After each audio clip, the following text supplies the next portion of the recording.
In the summer of 2014, Hamas's indiscriminate attacks on Israeli population led to a military response which resulted in an uneven ratio of casualties, including the regrettable death of civilians.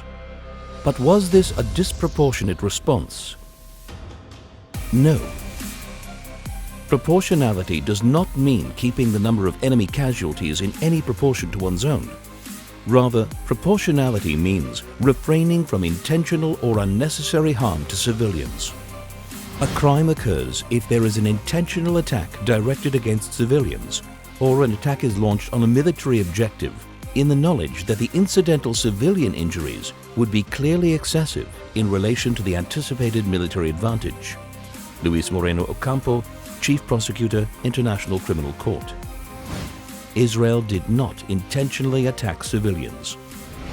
In addition, Israel sent Palestinians a variety of warnings prior to the attacks on military objectives in order to minimize civilian casualties.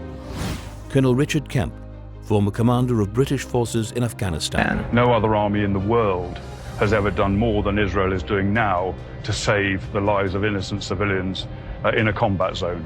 Kemp's conclusions are supported by America's highest-ranking officer, General Martin Dempsey. Israel went to extraordinary lengths to limit collateral damage and civilian casualties.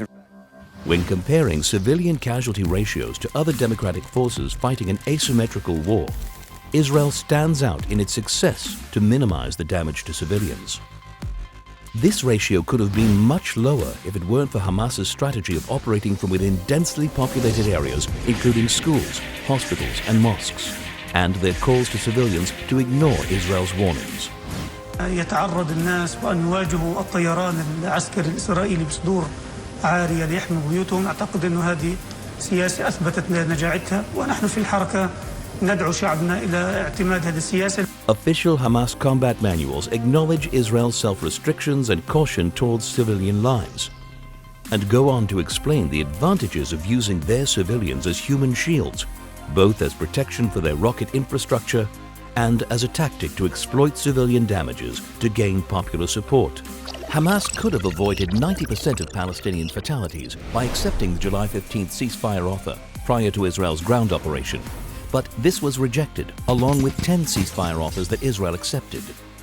The real disproportionality in the Gaza war was between the intentions of both parties, between Israel's active efforts to minimize civilian casualties and Hamas's war crimes against civilians.